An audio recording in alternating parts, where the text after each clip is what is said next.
Les choses que nous ne pouvons pas dire. Introduction. Un secret de famille enfoui sous les silences. Ce roman explore la puissance dévastatrice des secrets de famille et la force inébranlable de l'amour à travers les décennies. En tissant les destins croisés de deux femmes séparées par l'horreur de la Seconde Guerre mondiale, le récit dévoile comment les mots tuent emprisonnent les cœurs.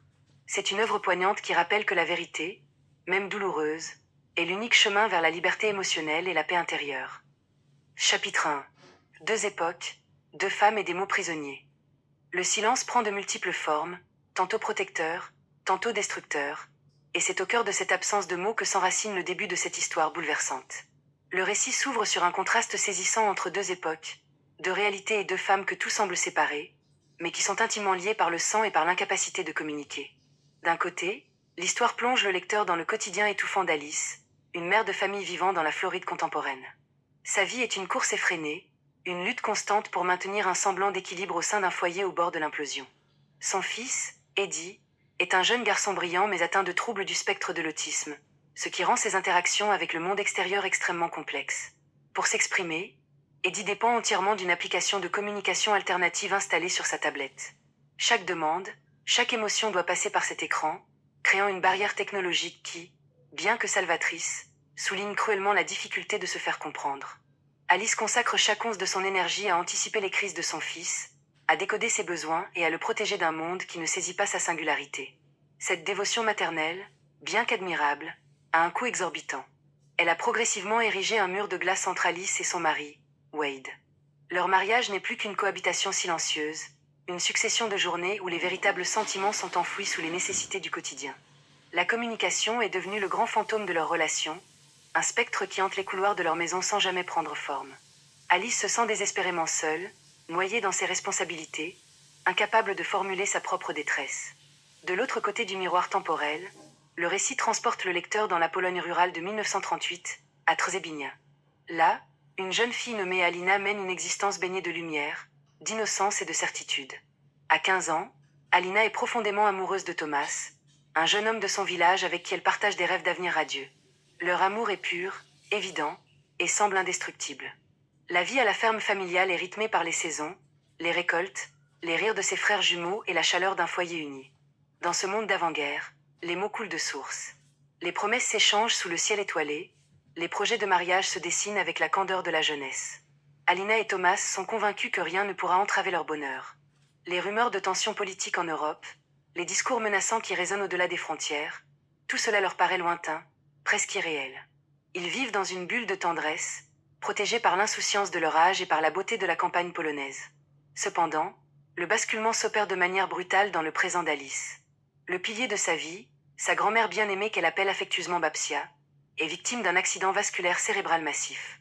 Cette femme forte, qui a toujours été le roc de la famille, se retrouve soudainement prisonnière de son propre corps, incapable de prononcer le moindre mot. L'aphasie la frappe avec une cruauté inouïe. C'est alors qu'une scène d'une intensité dramatique remarquable se déroule dans la chambre d'hôpital. Babcia, luttant contre la paralysie et la frustration, s'empare de la tablette de communication d'Eddie. Avec des doigts tremblants et une urgence qui glace le sang, elle parvient à sélectionner quelques mots sur l'écran. Ces mots ne sont pas des demandes de réconfort ou des plaintes liées à sa condition. Ce sont des fragments d'un passé enfoui, un prénom, Thomas, et une directive désespérée, trouve-le. Pour Alice, c'est le choc absolu. Qui est ce Thomas ? Pourquoi sa grand-mère, au crépuscule de sa vie, mobilise-t-elle ses dernières forces pour prononcer ce nom ? Le mystère s'épaissit d'autant plus que Babcia a toujours été d'une discrétion absolue sur sa jeunesse en Pologne. Elle n'a jamais parlé de la guerre, ni des circonstances exactes de son arrivée aux États-Unis. Ce silence, que la famille prenait pour de la pudeur ou une volonté de tourner la page, se révèle soudain être le couvercle d'une boîte de Pandore prête à s'ouvrir. La détresse dans les yeux de la vieille dame est telle qu'Alice comprend immédiatement qu'il ne s'agit pas d'un simple délire lié à la maladie. C'est une quête inachevée, un fardeau insupportable qu'elle tente de transmettre avant de rendre son dernier souffle. Cette introduction magistrale pose les fondations d'une réflexion profonde sur le poids des non-dits. Comment une vie entière peut-elle être façonnée par ce que l'on choisit de taire ? Le lecteur est invité à observer les parallèles troublants entre les deux femmes. Alice est incapable de dire à son mari qu'elle s'effondre sous le poids de la charge mentale. Eddie ne peut pas exprimer verbalement la tempête sensorielle qui l'assaille. Babcia est physiquement empêchée de raconter l'histoire de sa vie. Et Alina, dans le passé, va bientôt découvrir que certains mots peuvent devenir mortels. Le récit tisse ainsi une toile complexe où chaque personnage lutte contre ses propres barrières de communication. L'enjeu est posé avec une clarté redoutable. Pour sauver l'avenir de sa propre famille et trouver la paix, Alice va devoir déchiffrer les silences du passé. Elle va devoir quitter sa zone de confort, affronter l'inconnu et plonger dans les ténèbres de l'histoire pour ramener à la lumière la vérité de sa grand-mère. C'est le début d'un voyage initiatique qui transformera à jamais sa perception de l'amour, du sacrifice et de la résilience humaine. Chapitre 2. L'ombre de la guerre et les promesses brisées. L'insouciance est un luxe que l'histoire se plaît souvent à balayer avec une brutalité inouïe, laissant place à une réalité où chaque décision devient une question de survie. Ce chapitre marque la fin brutale de l'innocence pour Alina et le début d'un déchirement intérieur profond pour Alice, confrontée à un choix qui menace de faire éclater sa propre famille. Dans la Pologne de 1939, les nuages sombres de la guerre cessent d'être de lointaines menaces pour se transformer en une réalité terrifiante. Le premier déchirement survient lorsque Thomas, animé par son ambition de devenir médecin et de construire une vie meilleure pour Alina, quitte le village de Trebinja pour aller étudier à Varsovie. Leurs adieux sont empreints d'une tristesse poignante, mais aussi d'une promesse solennelle, celle de se retrouver, de se marier et de ne jamais laisser la distance éteindre leur amour. Alina reste à la ferme, s'accrochant à cette promesse comme à une bouée de sauvetage. Mais en septembre 1939, le ciel s'effondre. L'armée allemande envahit la Pologne avec une rapidité foudroyante. Le récit décrit avec une précision glaçante la transformation du quotidien. Les rues familières du village se remplissent d'uniformes ennemis, les drapeaux à croix gammées flottent au vent, et une atmosphère de terreur sourde s'installe. La ferme familiale d'Alina, autrefois havre de paix et de rire, est réquisitionnée par les officiers nazis. La famille est reléguée dans des quartiers exigus, contrainte de servir ceux qui les oppriment.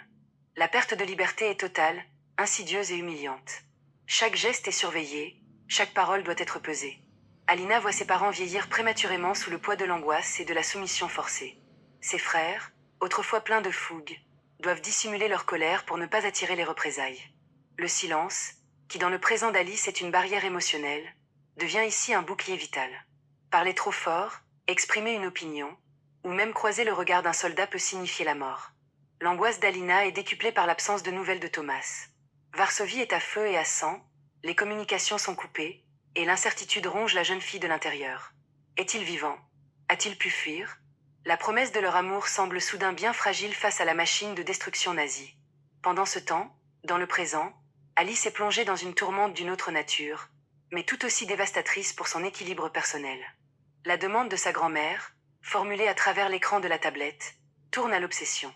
Babcia décline rapidement, et ses moments de lucidité sont entièrement consacrés à supplier Alice de partir pour la Pologne. Elle utilise l'application pour taper des mots fragmentés, des suppliques silencieuses qui déchirent le cœur de sa petite fille. Alice se lance alors dans des recherches frénétiques sur Internet, tentant de retrouver la trace de ce mystérieux Thomas à Trebinja. Mais les archives en ligne sont lacunaires, les noms polonais sont nombreux et les pistes se perdent dans le chaos de l'après-guerre. Il devient évident qu'une recherche à distance est vouée à l'échec. La seule solution est de se rendre sur place. Cependant, cette décision est loin d'être simple. Comment une mère, qui gère au millimètre près la routine indispensable à l'équilibre de son fils autiste, peut-elle envisager de traverser l'océan? L'idée même de laisser Eddie et sa fille Pascal aux soins exclusifs de Wade lui semble impensable. Le récit explore ici avec une grande justesse la culpabilité maternelle et la charge mentale.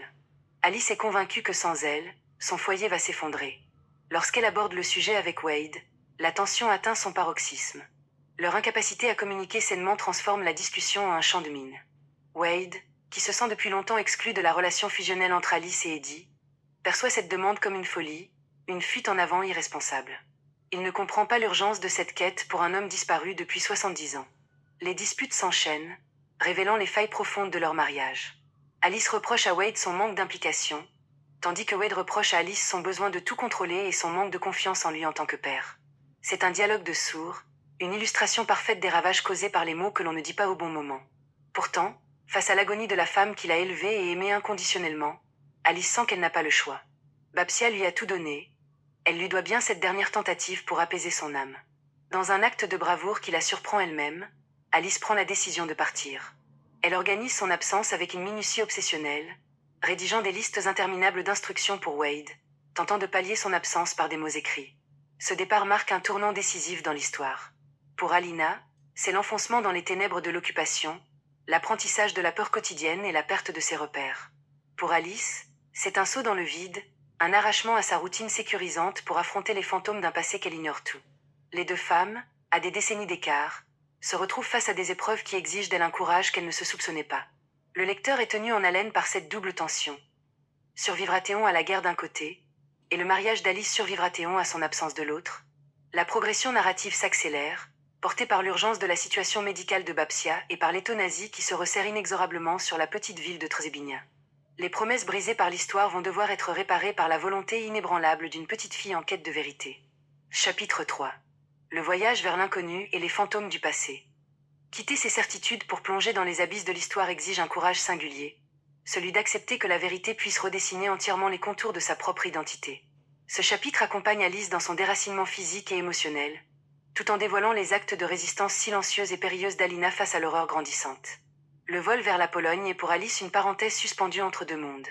Épuisée par les tensions familiales et rongée par l'inquiétude pour son fils Eddie, elle atterrit dans un pays dont elle ne parle pas la langue et dont elle ignore presque tout des coutumes. L'arrivée à Trzebinia est un choc culturel et émotionnel. La ville, avec son architecture marquée par les cicatrices du temps et son ciel souvent lourd, contraste violemment avec la chaleur étouffante et artificielle de la Floride. Alice se sent désorientée, vulnérable. Pour l'aider dans sa quête, elle fait appel à un guide et traducteur local. Cet homme devient son seul repère dans ce labyrinthe de rues pavées et d'archives poussiéreuses. Les premiers jours sont marqués par la frustration. Les registres de la ville sont incomplets, détruits par la guerre ou dispersés. Les noms se ressemblent, les dates se contredisent. Alice arpente les rues en tentant d'imaginer sa grand-mère, jeune et pleine de vie, marchant sur ces mêmes trottoirs. Mais les fantômes du passé restent muets, et le découragement menace de la submerger. Chaque soir, dans la solitude de sa chambre d'hôtel, elle lutte contre l'envie de tout abandonner et de rentrer chez elle, là où son fils a besoin d'elle. Pendant ce temps, le récit nous replonge dans le passé, où la situation à Trzebinia se dégrade avec une rapidité effroyable. L'occupation nazie n'est plus seulement une présence militaire. Elle devient une entreprise d'extermination méthodique. Les lois antisémites sont promulguées, isolant la population juive du reste de la ville. Alina observe avec effroi ses voisins, ses amis d'enfance, être dépouillés de leurs droits, de leurs biens, puis de leur dignité. La création du ghetto est une déchirure insupportable. Parmi les personnes visées se trouve Saul, un ami proche d'Alina, et sa famille. Face à cette injustice absolue, la famille d'Alina prend une décision d'une bravoure inouïe. Ils décident de cacher Saul et la petite Emilia dans leur grange. Cet acte de résistance, bien que profondément humain, plonge la famille dans une terreur de chaque instant. Cacher des juifs sous le nez des officiers nazis qui occupent leur propre maison est un jeu d'équilibriste mortel. Le récit détaille avec une tension palpable la logistique de cette clandestinité. Il faut détourner de la nourriture alors que les rations sont déjà maigres, effacer les traces de pas dans la neige, étouffer le moindre bruit, la moindre toux provenant de la grange. Alina grandit d'un coup. L'adolescente insouciante laisse place à une jeune femme d'une vigilance extrême, dont les sens sont constamment en alerte. Elle apprend à mentir avec aplomb, à sourire aux soldats allemands tout en dissimulant la panique qui lui noue le ventre. La peur devient une seconde peau. Les nuits sont hantées par la crainte d'une dénonciation ou d'une fouille surprise. La relation entre Alina et les réfugiés cachés dans le froid glacial de la grange est empreinte d'une solidarité poignante, rappelant que même au cœur des ténèbres les plus épaisses, la lumière de l'humanité refuse de s'éteindre totalement. Dans le présent, les recherches d'Alice finissent par porter un premier fruit inattendu. Grâce à la persévérance de son guide, elle découvre des documents anciens qui mentionnent la famille de sa grand-mère. Cependant, les informations recueillies commencent à faire naître un trouble profond. Les dates de naissance, les prénoms des membres de la fratrie, certains détails ne correspondent pas à l'histoire officielle que Babsia a toujours racontée. Alice se heurte à des incohérences troublantes.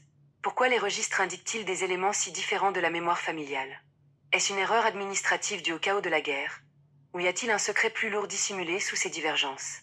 Cette phase de l'histoire met en lumière la difficulté de reconstituer la vérité historique lorsque les témoins directs ont choisi le silence. Alice réalise que sa grand-mère n'a pas seulement omis de parler de son passé, elle a activement construit une barrière pour s'en protéger. En marchant sur les traces d'Alina, Alice commence à ressentir physiquement le poids de ce passé.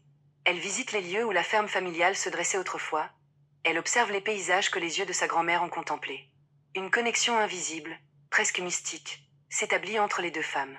Alice puise dans cette connexion la force de continuer, comprenant que l'enjeu dépasse largement la simple recherche d'un ancien amour. Il s'agit de restaurer l'identité véritable de sa famille. Le chapitre tisse habilement les deux fils narratifs, faisant résonner la peur viscérale d'Alina avec l'angoisse psychologique d'Alice. L'une lutte pour sauver des vies au péril de la sienne, l'autre lutte pour sauver la mémoire avant qu'elle ne s'efface à jamais. Les fantômes du passé commencent à murmurer leurs secrets, préparant le lecteur aux révélations dévastatrices qui s'annoncent. Le voyage vers l'inconnu se transforme en une descente vertigineuse dans les heures les plus sombres de l'humanité, où chaque découverte rapproche Alice d'une vérité qui changera sa vie à tout jamais. Chapitre 4.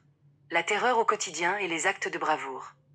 Lorsque l'horreur devient la norme, la véritable mesure de l'âme humaine se révèle dans sa capacité à préserver une once de compassion au milieu de la barbarie. Ce chapitre plonge le lecteur au cœur des atrocités de l'occupation et confronte Alice à la réalité vertigineuse des camps de concentration, marquant un point de non-retour dans sa compréhension du traumatisme familial. Dans la chronologie du passé, l'étau se resserre inexorablement sur Treblinka. La présence nazie se fait de plus en plus brutale et arbitraire. La famille d'Alina vit dans un état d'épuisement physique et nerveux absolu.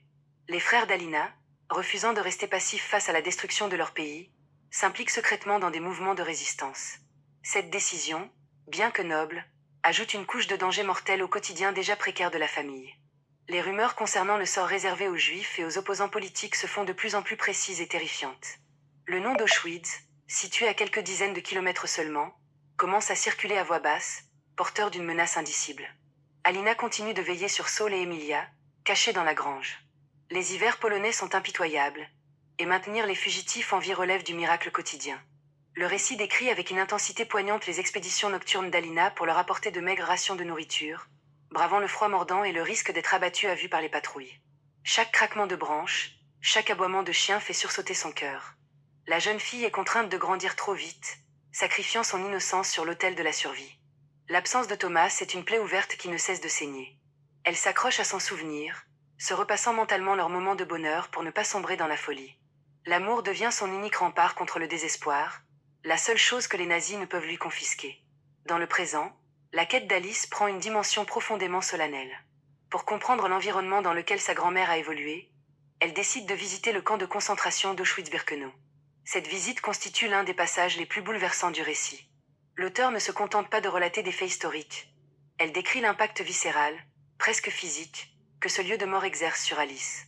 En franchissant le célèbre portail, Alice est frappée par un silence lourd, un silence qui semble contenir les cris étouffés de millions d'âmes. Elle marche le long des baraquements, observe les vitrines remplies de chaussures d'enfants, de lunettes emmêlées, de valises portant des noms effacés. Face à l'ampleur incommensurable du mal, Alice s'effondre émotionnellement. Elle réalise avec une acuité nouvelle que sa grand-mère a vécu à l'ombre de ses cheminées, respirant l'air chargé de cendres, sachant pertinemment ce qui se passait derrière ces barbelés. Comment peut-on survivre à une telle proximité avec l'enfer sans en garder des séquelles indélébiles? Alice comprend enfin pourquoi Babsia a choisi de murer son passé dans le silence. Les mots sont tout simplement insuffisants pour décrire une telle abomination. Parler, c'était revivre l'horreur. Se taire, c'était une tentative désespérée de protéger ses descendants de cette noirceur. Cette prise de conscience agit comme un électrochoc pour Alice. Ses propres problèmes, bien que réels et douloureux, lui apparaissent soudain sous un jour différent. Elle puise dans le courage de sa grand-mère la force de relativiser ses propres luttes. De retour aux archives après cette épreuve bouleversante, le guide d'Alice fait une découverte majeure. En croisant différents registres paroissiaux et documents d'état civil, une piste concrète émerge concernant Thomas. Il apparaît que le jeune homme n'a pas disparu sans laisser de traces. Il a été activement impliqué dans la résistance polonaise à Varsovie, participant à des opérations de sabotage et de renseignement. Les documents révèlent un parcours héroïque mais extrêmement dangereux. Alice sent son cœur s'emballer. L'homme que sa grand-mère a aimé n'était pas seulement un étudiant en médecine. C'était un combattant de l'ombre, un héros anonyme de la guerre. Cependant, cette découverte s'accompagne d'une nouvelle série de questions angoissantes. Si Thomas a survécu assez longtemps pour laisser une trace dans les archives de la résistance, que s'est-il passé ensuite?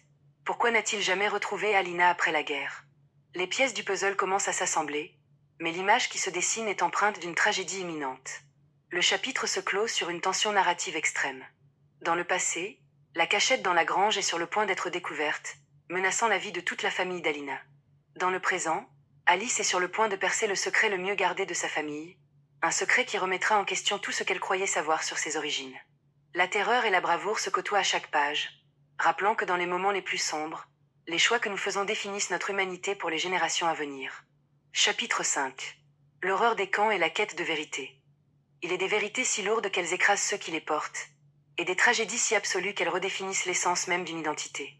Ce chapitre marque le point culminant de la tragédie dans le passé d'Alina et le moment de la révélation la plus stupéfiante pour Alice, bouleversant à jamais la généalogie de sa famille. Le récit bascule dans l'horreur pure lorsque le fragile équilibre maintenu par la famille d'Alina vole en éclats. Thomas, devenu un membre actif et traqué de la résistance, parvient à revenir secrètement à Trzebinien. Leurs retrouvailles sont brèves, intenses et désespérées. Dans l'ombre de la nuit, Ils se jurent à nouveau un amour éternel, tentant de voler quelques instants de grâce à un monde en ruine. De cette union furtive naît une grossesse, un secret supplémentaire qu'Alina doit dissimuler à tout prix. Mais le destin frappe avec une cruauté implacable. Les soldats nazis, soupçonneux ou informés par une dénonciation, fouillent la propriété avec une violence inouïe. La cachette dans la grange est découverte. Saul, Emilia et toute la famille d'Alina sont brutalement traînés à l'extérieur. La scène qui suit est d'une violence psychologique et physique insoutenable. Sous les yeux horrifiés d'Alina, cachée in extremis par un concours de circonstances tragiques, sa famille entière est exécutée de sang-froid. Ses parents, ses frères, ses amis, tous tombent sous les balles de l'occupant. Le bruit des détonations déchire le silence de la campagne polonaise, marquant la fin définitive du monde d'Alina. Elle assiste au massacre de tout ce qu'elle aime, paralysée par une terreur indicible et par l'instinct de survie qui lui hurle de ne pas bouger. Lorsque les soldats quittent les lieux, laissant derrière eux un charnier, Alina émerge de sa cachette. Elle est seule, enceinte, entourée des cadavres de sa famille. Le chagrin est si vaste, si insondable, qu'il menace de la rendre folle. Elle n'a d'autre choix que de fuir dans la forêt glaciale, devenant une bête traquée, luttant pour sa propre vie et celle de l'enfant qu'elle porte. Pendant ce temps, dans le présent, Alice est assise dans le bureau poussiéreux des archives locales, entourée de vieux registres aux pages jaunies. Son guide, après des heures de recherche méticuleuse, pose devant elle une série de documents d'état civil qui racontent une histoire impossible. Alice lit et relit les lignes, tentant de donner un sens aux mots qui dansent devant ses yeux. Les certificats de naissance et de décès révèlent une vérité foudroyante. La femme qu'Alice a toujours connue sous le nom de Anna, sa grand-mère bien-aimée, n'est pas Anna. La véritable Anna, la sœur aînée, est morte pendant la guerre. La femme qui a émigré aux États-Unis, qui a épousé son grand-père et qui a élevé la mère d'Alice, est en réalité Alina. Le choc est total. Alice a l'impression que le sol se dérobe sous ses pieds. L'identité même de sa grand-mère est une construction, un mensonge forgé dans les flammes de la guerre. Pourquoi Alina a-t-elle pris l'identité de sa sœur décédée? Les raisons historiques et pratiques commencent à émerger. Après la guerre, dans le chaos des camps de personnes déplacées et face à la menace soviétique, posséder les papiers d'une personne mariée ou ayant un statut spécifique pouvait faire la différence entre l'émigration vers la liberté et le rapatriement forcé vers un régime communiste oppressif. Alina a dû effacer son propre nom, enterrer sa propre identité pour survivre et offrir un avenir à son enfant. Cette révélation agit comme un prisme à travers lequel toute la vie de Babsia prend un sens nouveau et déchirant. Alice comprend soudain la profondeur du traumatisme de sa grand-mère. Elle n'a pas seulement perdu sa famille et son premier amour, elle a dû renoncer à son propre nom. Chaque jour de sa vie aux États-Unis a été vécu sous le nom d'une morte. Le silence de Babsia n'était pas seulement une protection contre les souvenirs douloureux, c'était la condition sine qua non de sa nouvelle existence. Si elle avait parlé, si elle avait raconté son histoire, elle aurait dû avouer l'usurpation d'identité. Elle a donc enfermé Alina à double tour dans son cœur, jouant le rôle de Anna jusqu'à ce que l'accident vasculaire cérébral fasse sauter les verrous de son esprit, laissant échapper le cri désespéré de la jeune fille amoureuse de Thomas. Les larmes coulent sur le visage d'Alice alors qu'elle prend la pleine mesure du sacrifice incommensurable de sa grand-mère. La force de caractère qu'il a fallu pour porter un tel secret pendant plus de 60 ans force le respect absolu. Alice se sent investie d'une mission sacrée. Elle doit retrouver la trace de Thomas, non seulement pour accomplir la dernière volonté d'une mourante, mais pour rendre à Alina son histoire, son nom et sa vérité. La quête généalogique se transforme en une véritable enquête de rédemption.